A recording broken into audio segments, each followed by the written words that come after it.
20 de setembro de 2022, nesta terça-feira, a Igreja celebra a memória de Santo André Kim, Paulo Chong e seus companheiros mártires. Em nome do Pai, e do Filho, e do Espírito Santo. Amém. Meus queridos filhos e filhas em Cristo, louvado seja Deus, vos acolho com a paz de Jesus nosso Senhor. Sejam todos bem-vindos, uma vez mais, a este momento de reflexão da Palavra do Senhor. Hoje, nesse dia 20 de setembro, terça-feira, nós vamos meditar a primeira leitura proposta pela liturgia da Igreja, mas é sempre bom, antes de meditarmos, nós recorrermos à história destes santos, os quais nós celebramos na liturgia nesse dia 20, nessa terça-feira. Santo André Kim foi presbítero. Ambos foram martirizados na Coreia. Na Coreia, desde o século XVII, já começou um movimento de evangelização, presidida por leigos. Acontece que do século XVII ao século XIX, no começo do século XIX, entraram na Coreia alguns missionários que foram martirizados por serem cristãos. Por quê? Porque o Império não aceitava a religião cristã. Então entraram escondidos. Esses missionários acabaram sendo descobertos e martirizados. Hoje nós celebramos o martírio de 103 santos mártires. Dentre eles, aquele que preside esse grupo de mártires, Santo André, que foi presbítero, e Paulo Chong Hassan, que foi um leigo, missionário, ardoroso, fervoroso, que presidiu essas missões também. Deram a vida para que o Evangelho se firmasse em território coreano. Um exemplo para nós, porque muitas vezes nós, na nossa vida cristã, facilmente fracassamos quando devemos muitas vezes anunciar a verdade. Muitas vezes nós acuamos para não nos indispormos com uma pessoa ou com outra. E esses santos mostram, como todos os santos mártires, que às vezes é preciso se indispor. Eles chegaram até a ser mortos. Tamanha foi a indisposição com as pessoas locais. Mas eles não fugiram da missão de levar o Evangelho. Talvez esse seja o maior ensinamento dos santos mártires como um todo, minha gente? E hoje nós celebramos esses 103 santos que derramaram seu sangue por Jesus Cristo. Nós vamos meditar nesta terça-feira, dia 20 de setembro, a primeira leitura do livro dos Provérbios. Nós começamos a acompanhar o texto dos Provérbios ontem, e hoje nós vamos meditar o capítulo 21, versículos do 1 ao 6 e do 10 ao 13. O coração do rei nas mãos do Senhor é como água corrente. Ele o dirige para onde quer. O homem pensa que o seu caminho é sempre reto, mas é o Senhor quem sonda os corações. Praticar a justiça e o direito é mais agradável ao Senhor do que os sacrifícios. Olhar arrogante e coração orgulhoso, a lâmpada dos malvados, não é senão o pecado. Os projetos do homem aplicado produzem abundância, mas todos os apressados só alcançam indigência. Tesouros adquiridos com língua mentirosa são ilusão passageira, dos que procuram a morte. A alma do malvado deseja o mal. Ele olha sem piedade para o seu próximo. Quando se castiga um zombador, aprende o imbecil. E quando o sábio é instruído, ele adquire mais saber. O justo observa a casa do ímpio e leva os ímpios à desgraça. Quem tapa os ouvidos ao clamor do pobre, também há de clamar, mas não será ouvido. Palavra do Senhor. Graças a Deus. Meus queridos filhos e filhas, nós estamos acompanhando o texto dos Provérbios. Como todo texto sapiencial, dá a impressão que é um texto todo jogado assim e que não tem uma subsequência. Mas cada versículo uma preciosidade para nós, para a nossa meditação e para a nossa vida enquanto cristãos, enquanto católicos. O texto começa da seguinte maneira: o coração do rei nas mãos do Senhor é como água corrente, ele o dirige para onde quer. Hoje nós temos a oportunidade de fazer esse teste, né? Pega um pouco de água com suas mãos e perceba que a água vai acabar por escorrer entre os seus dedos e fugirá de suas mãos. Mas a água que escorreu você pode pegá-la novamente. Você pode apossá-la, juntá-la e moldá-la, levá-la para onde você quer. No fundo, o texto está querendo dizer assim: o coração do rei nas mãos do Senhor é como a água corrente. Ele o dirige para onde quer. Evidentemente, o autor está a pensar num rio. Um rio, embora se possa traçar de maneira forçosa o seu caminho, mas os rios, de maneira geral, eles traçam seus próprios caminhos. Ele está comparando a água a ser dirigida por Deus para onde quer com a nossa vida. Meus queridos, quantas coisas na nossa vida, paremos para pensar, nós planejamos de um jeito e no fim aconteceu de outro. Os nossos projetos, os nossos sonhos, as pessoas a quem amamos, quantas coisas nós idealizamos e por fim essas situações fugiram de nossas mãos, como a água escorre de nossas mãos, e elas caminharam, se conduziram para onde nós não pensávamos. É assim que é a água nas mãos do ser humano, que escorre. Mas ela toma o seu curso pelo rio e vai para onde nós não queremos, mas para onde Deus determina. Por isso que é muito e extremamente importante cada decisão que nós tivermos de tomar, cada passo a ser dado, cada projeto que brota do nosso coração. E nós devemos ter projetos, sim. Devemos ter projetos, sim. Não podemos caminhar de maneira indiscriminada, porque nós não somos seres irracionais, nós somos seres racionais. Devemos ter projetos, sonhos, objetivos, mas em cada decisão, em cada passo a ser dado, consagre sua história a Deus.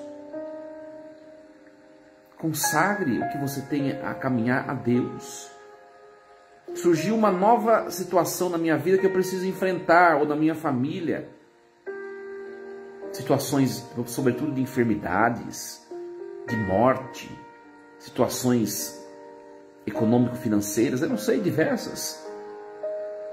Entregue-se a Deus para que Ele dê curso, que Ele dê um curso melhor possível para a situação. Nem tudo está nas nossas mãos, meus queridos. A água, como escorre de nossas mãos, representa também as situações que fogem da nossa capacidade de resolvê-las. Só Deus pode encaminhá-las, como Deus de uma nascente de um rio encaminha aquelas águas até formar um rio caudaloso, grande, abundante em água e em vida. Só Deus, só Deus. E o texto continua: o homem pensa que o seu caminho é sempre reto, mas é o Senhor quem sonda os corações. Às vezes nós estamos construindo um projeto de vida, um objetivo, estamos lutando para dar certo alguma coisa, mas é Deus quem conhece a totalidade da história humana, da história da nossa vida. É Deus. Por que às vezes surgem algumas situações e Deus permite algumas situações? Porque Ele conhece o todo, você, eu não conhecemos. O dia que nós chegarmos no juízo, nós vamos compreender, nós veremos tudo sobre todos e sobre todo o cosmos. E vamos perceber muitas vezes, meus queridos, muitas situações, que Deus desviou o que nós tínhamos planejado para nos livrar de coisas piores. E nós conheceremos o que viria à frente se Deus não tivesse intervindo. E quantas vezes Deus intervém ou permite algumas situações que fogem das nossas prescrições, do que nós pensamos ou queremos, e quantas vezes nós blasfemamos contra Deus, murmurando, desanimando, querendo jogar tudo para o alto. Você não conhece o todo da história, mas Deus conhece os porquês verdadeiramente que nós tanto desejamos conhecer. Só Ele conhece. Nós conheceremos no fim dos tempos, quando no dia do juízo, mas por enquanto nós temos que caminhar pela fé e pela esperança. A fé é o motor que nos faz caminhar, que não nos permite ficar parados. A esperança é a certeza de que Deus faz tudo certo, de que Ele está nos conduzindo a um fim repleto de felicidade, ao céu. Deixemos Deus ser Deus. Mas por que, Senhor? Mas por quê? Mas por quê? Quantos porquês nós queremos que se esclareçam? E de fato eles se esclarecerão. Mas não nesta vida. Quando Jesus voltar. Esperemos nele. E o texto continua: praticar a justiça e o direito é mais agradável ao Senhor do que sacrifícios. O que cabe a nós hoje é fazer tudo o que nos cabe. Parece até meio redundante, né? O que nos cabe é fazer o que nos cabe. Sabe por quê? Porque às vezes nós não fazemos nem o que nos cabe. E o que nos cabe? Nós temos de olhar todas as dimensões da nossa existência. E todas as dimensões da nossa existência, nós temos encargos, obrigações, ofícios e missões a cumprir. E às vezes nós não cumprimos. Mais agrada ao Senhor quando nós cumprimos o que nós devemos cumprir com primor, com amor, com dedicação, do que oferecer sacrifícios. O que quer dizer? Agora o padre vai pegar no pé. Nós podemos estar fazendo essa quaresma de São Miguel, que para nós é um momento penitente. A quaresma de São Miguel, encarada como ela deve ser encarada, ela deve ser encarada como uma devoção penitencial. Nós estamos fazendo, acordando de manhã, pela manhã, mais cedo. Mas pode ser que nós estamos acompanhando 40 dias de penitência. E nós não estejamos cumprindo nossa missão. Eu, enquanto padre, enquanto ministro, enquanto sacerdote, enquanto estudante, enquanto Cristo cabeça que é convidado a orar pelo seu povo. Não sei. E você também. Pode ser que você esteja fazendo essa quaresma nesse momento de penitência, mas no seu trabalho você tem levado as coisas de qualquer jeito, não tem dado o seu melhor, porque as pessoas não vêm, porque ninguém cobra. Mas na igreja você tem feito as coisas de qualquer jeito, não tem patrão, o padre não exige e faz as coisas nas coxas, como diz o ditado. Pode ser que na sua casa você não tenha dado o seu melhor como esposa ao seu esposo que precisa de você, do seu afeto, do seu carinho, da sua entrega. Ou o contrário, você como esposo, a sua esposa, seus filhos. Pode ser que você não tenha sido bom pai ou boa mãe, que conhece o sofrimento dos filhos, que conhece o que os filhos vivem na escola, na sociedade, onde trabalham. Pode ser que você não esteja fazendo bem o seu papel no seio social como um todo. Eu não sei. Mas isso pode acontecer conosco. Praticar a justiça e o direito é mais agradável ao Senhor do que os sacrifícios. Ou seja, é importantíssimo nós fazermos penitência. Mas a penitência ela deve traduzir-se numa elevação humana em todas as nossas dimensões, em todas as nossas relações interpessoais. Senão não tem sentido. Eu não posso estar fazendo a Quaresma de São Miguel e continuar uma pessoa explosiva, que continua a ferir os outros, indiscriminada, que fala quando quer. Eu não posso continuar fazendo a Quaresma de São Miguel e continuar sendo uma pessoa preguiçosa, pacata, uma pessoa oculta, omissa. Nós temos que perceber crescimentos em nós, porque senão o nosso sacrifício é vão. Ai, padre, mas é tão difícil. É difícil. Meus queridos, se esta Quaresma de São Miguel produziu 1 milímetro de efeito de conversão na sua vida, na minha vida, ela já atingiu o objetivo dela. Quão difícil é nos convertermos, não sejamos hipócritas. Mas se não houve nenhum milímetro de progressão humana, cristã, espiritual, o que estamos fazendo aqui é vão. Você precisa ser um ser humano melhor. Você precisa ser um cristão melhor. Você não pode fazer essa Quaresma e depois disso você continuar levando a sua religião de maneira inconveniente, relaxada, sem seriedade, sem compromisso. A palavra de hoje é exigente para nós, para todos nós. O projeto do homem aplicado produz em abundância, mas todos os apressados só alcançam indigência.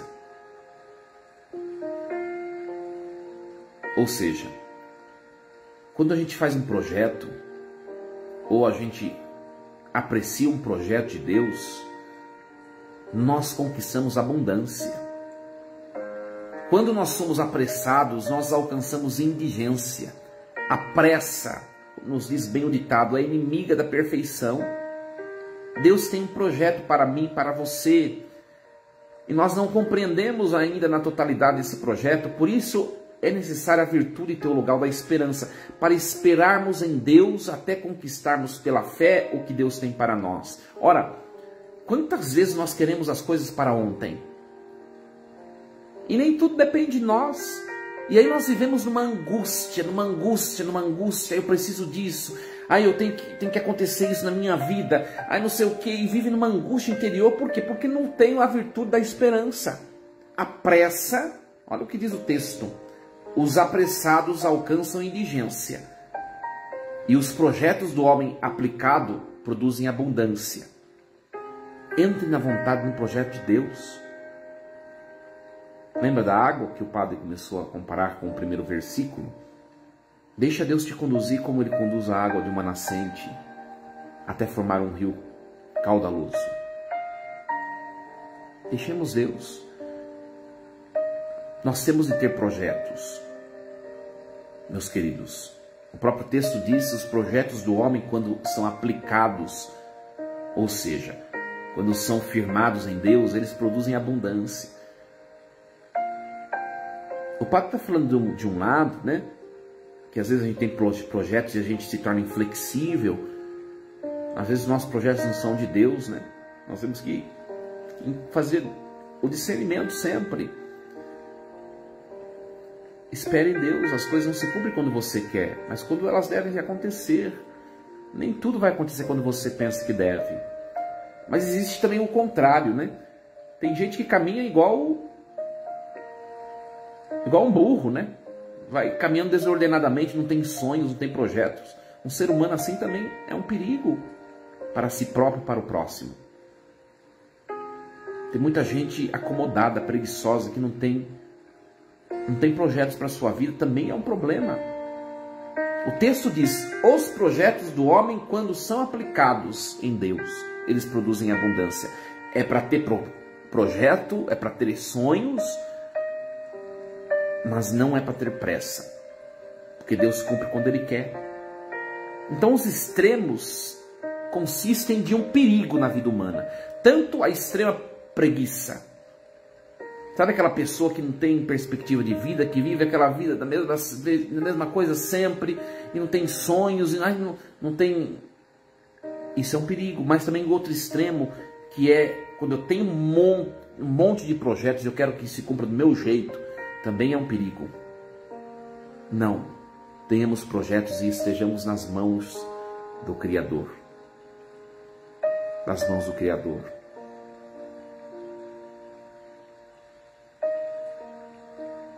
Vamos pegar mais alguns versículos. Quando se castiga o zombador, aprende o imbecil. Quando o sábio é instruído, ele adquire mais saber. Um texto parece meio enigmático. No fundo, o texto está dizendo o quê? Tem gente que precisa aprender a verdade, o sentido da vida, né? Por meio do castigo. Tem gente que aprende o sentido da vida por meio da sabedoria. O padre vai ler de novo. Quando se castiga o zombador, aprende o imbecil.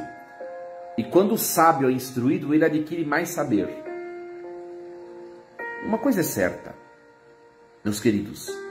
Deus nos chama e Ele quer a todo custo que nós herdemos o reino dos céus.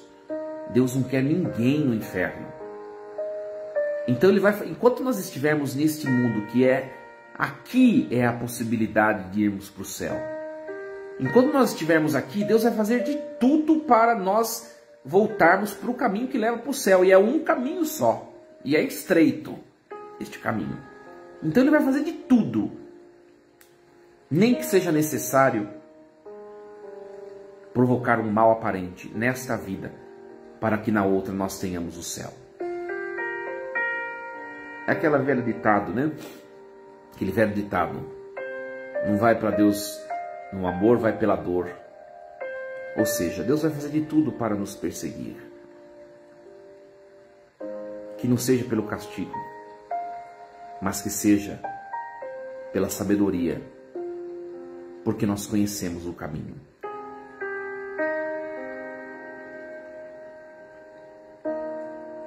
O texto é muito grande, não dá para nós meditarmos tudo, mas levemos essa mensagem para a nossa vida nessa manhã, né? Que nós sejamos água nas mãos de Deus, que a priori escorre, mas que Deus conduz, tal como a água de uma nascente, que Ele conduz por caminhos impensáveis aos seres humanos, até formar um rio grandioso. Nos deixemos conduzir por Deus. Cada passo, cada situação, vá diante de Jesus, se ajoelhe, entregue-se a Ele. Deixemos Jesus ser Deus e Senhor da nossa história. Força e coragem. Que Deus os abençoe e os proteja hoje e sempre. Em nome do Pai, e do Filho, e do Espírito Santo. Amém.